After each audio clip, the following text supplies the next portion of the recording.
Vou fazer aqui uma explicação sobre algumas coisas relacionadas com pneus.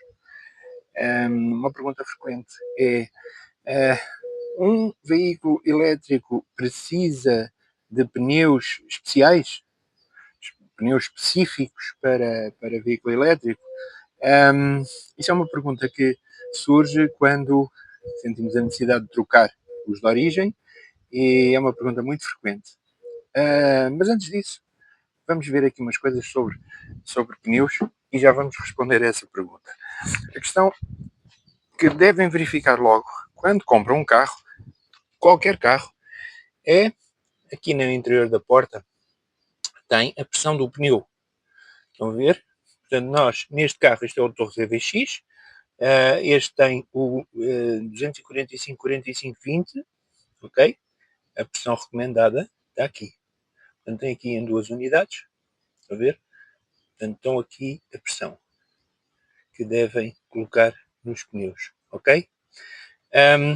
E digo isto pelo seguinte: é suposto, quando nos entregam o carro, na preparação do stand, devem fazer esse acerto de pressão.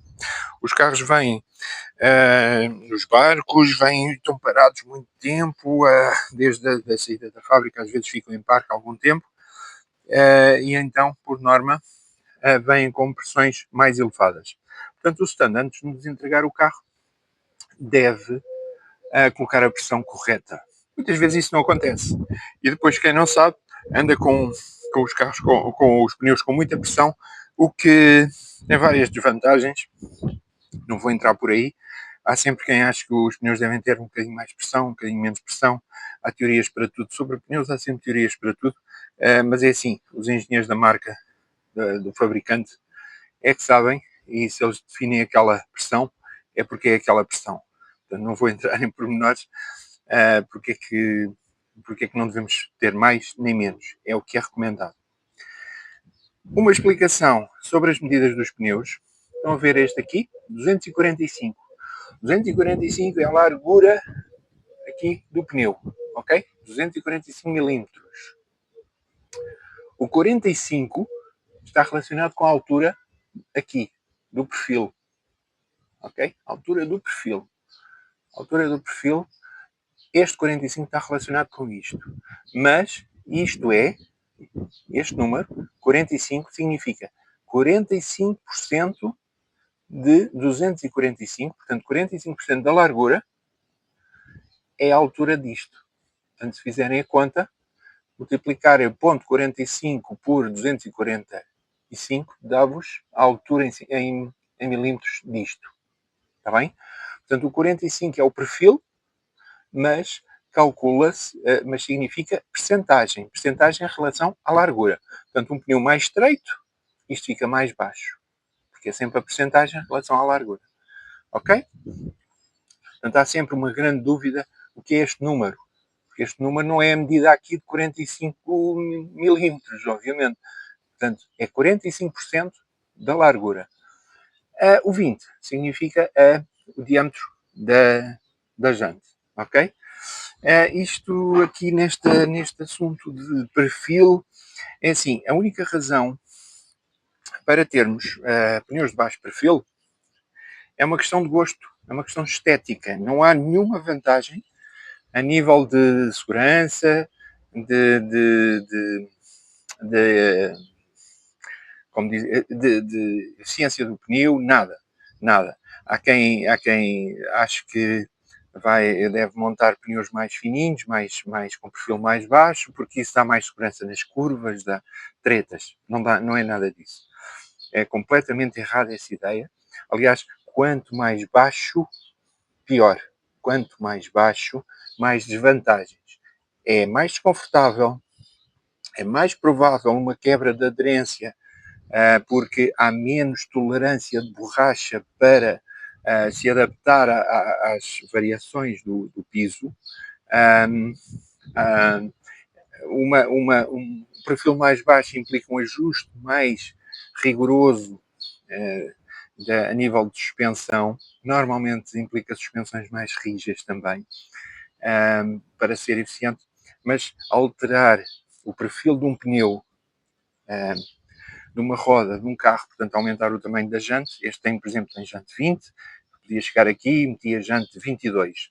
Jante 22 significava que ia tirar aqui, portanto, 2,54, ou seja, 25 milímetros,4 aqui, não é?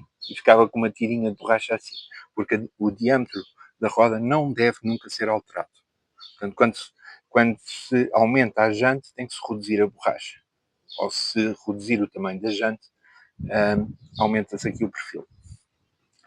Este carro, como é habitual nos carros nas versões topo de gama, os fabricantes colocam jantes maiores, porque a tendência é que os condutores sintam, tenham aquela ideia de que é mais eficiente ou que é mais bonito.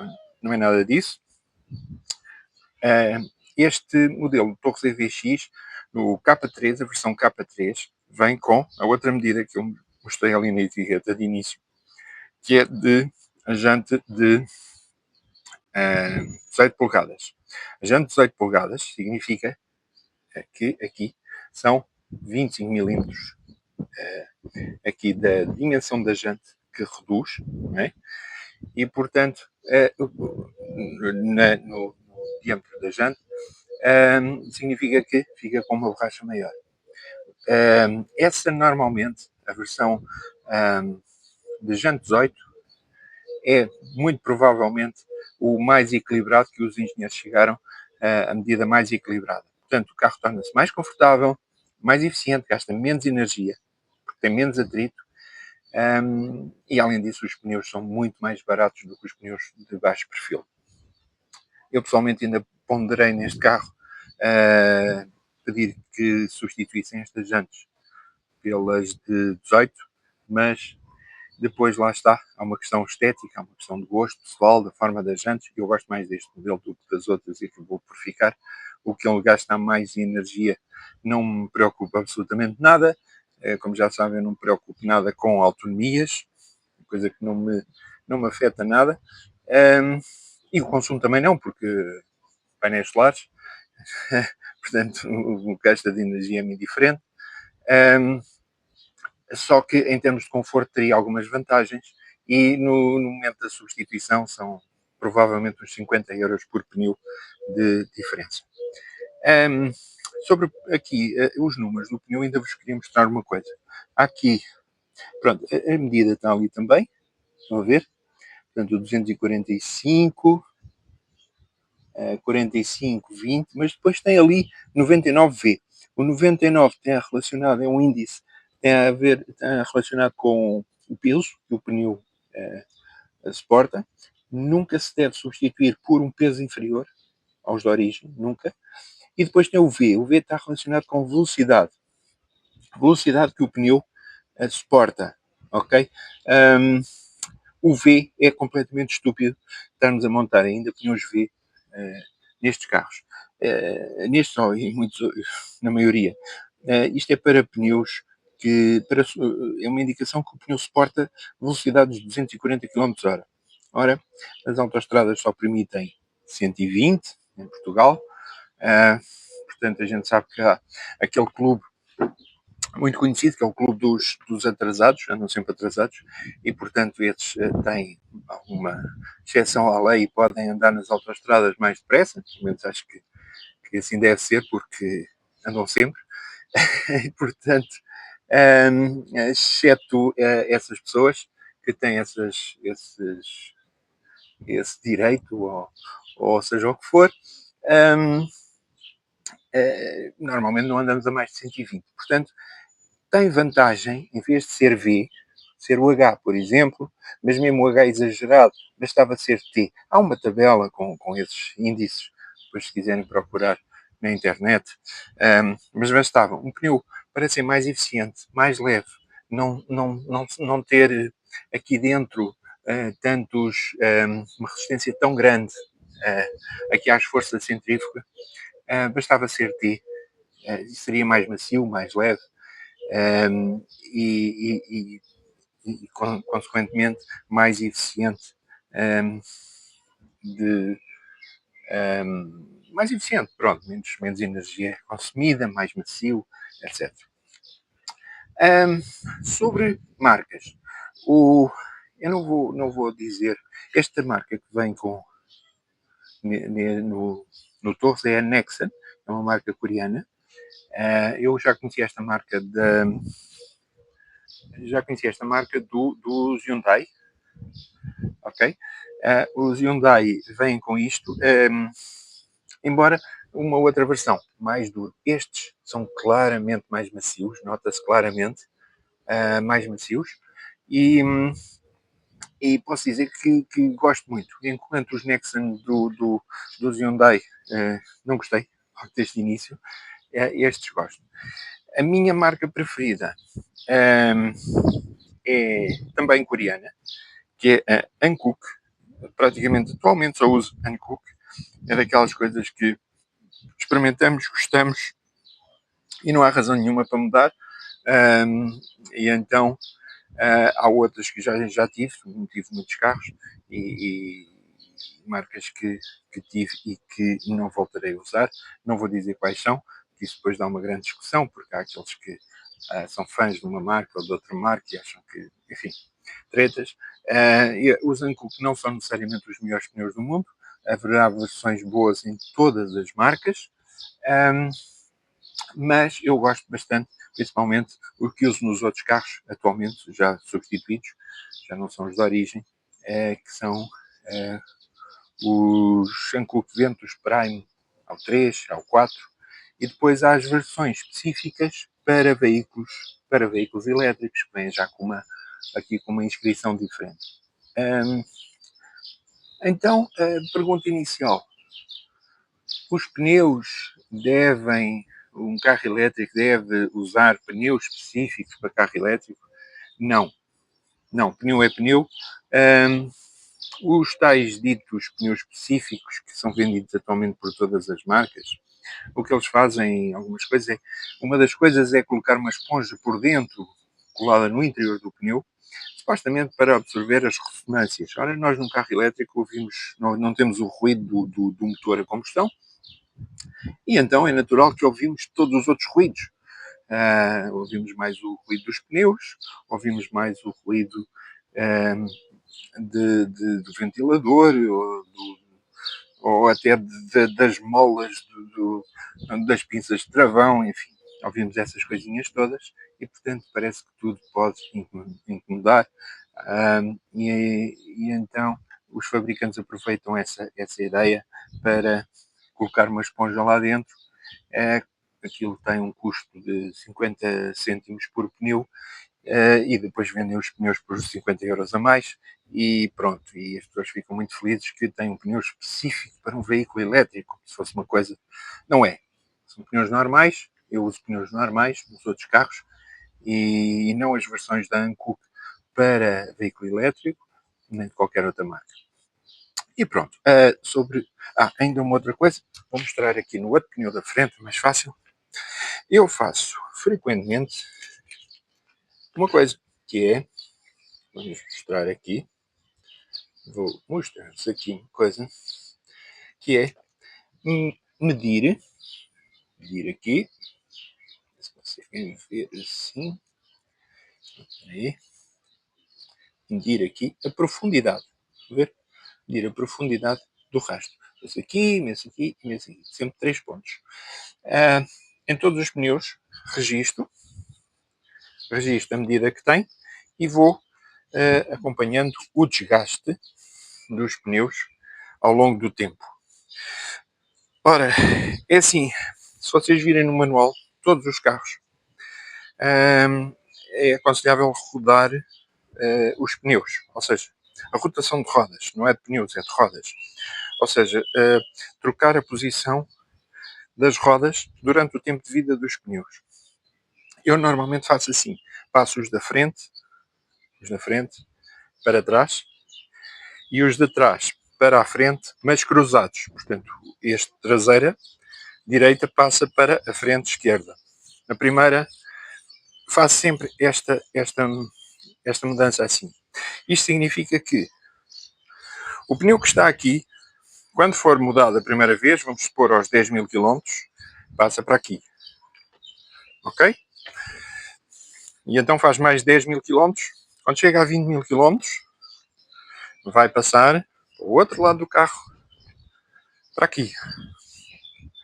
Os 20.000 está aqui. Quando chegar aos 30.000, passa para aqui. E faz até aos 40.000. Pronto. Vamos supor um ciclo de vida em que os pneus vão durar 40.000 km. E, portanto, cada roda passará sempre pelas 4 posições. Portanto, eu faço sempre. Há manuais de carros que dizem que devem. É os da frente para trás e os de trás para a frente cruzados. Há outros que fazem ao contrário, os de trás para a frente diretos e os da frente para trás cruzados. Eu faço em todos os carros sempre a mesma sequência, independentemente do que diz no manual, vai dar ao mesmo, mas é para nunca me enganar. Então é de frente para trás e de trás para a frente cruzado. Pronto. Isto só não se pode fazer quando são pneus direcionais, ou são pneus que têm rasto que só andam numa direção. Nesse caso, passa-se os da frente para trás e os de trás para a frente, do mesmo lado. Não se pode inverter e pronto, e é isso. Eu faço normalmente aos 10.000 km ou aos 15.000, conforme o previsto. Este carro é tração à frente, 200 cavalos à frente, é pena não ter tração às 4, acho que este carro até merecia uma tração às 4 rodas, que poupava muito pneu, e ele certamente vai gastar muito mais os da frente, e portanto ainda estou na dúvida se faço rotação ou se deixo gastar os da frente e meto um Zancook à frente. Já me apercebi que eles facilmente patinam, se acelerar um pouco mais, mas também com a potência que o carro tem, é normal, é muita potência à frente e pronto. Mas, à partida, o correto será fazer a rotação e gastar os 4 em simultâneo e substituir depois os 4 em simultâneo. Pronto, era isto que eu vos queria dizer sobre pneus. Não sei. Aqui um outro pormenor. Já agora, sabem, isto é de improviso. Eu não faço edições de vídeo. Já agora vou aproveitar para vos explicar aqui uma coisa. Isto tem aqui uma inscrição, tem aqui um número. Esse eu encontro. Por acaso está ali num sítio que nesta roda não se vê bem. Vou tentar nesta. Deixa-me ver. Está na sombra. Está na sombra. Há aqui um número. Ainda pior. Vamos voltar aqui. Já sabem, isto improviso é assim. Olha, está ali. Está ali. Está ali. Está ali. Ver se consigo aqui apanhar. Isso. E 4. Espera aí.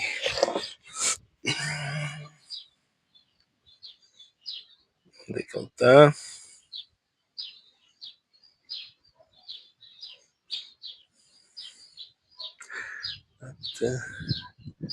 Está aqui, está aqui. 24, 24, estão a ver? Há sempre em todos os pneus, num determinado ponto, 4 dígitos, assim, dentro de um retângulozinho. 24, 24. Por acaso é igual. O que é que isto significa? Que é a data de fabrico do pneu. Significa que foi fabricado no ano 2024 e na semana 24.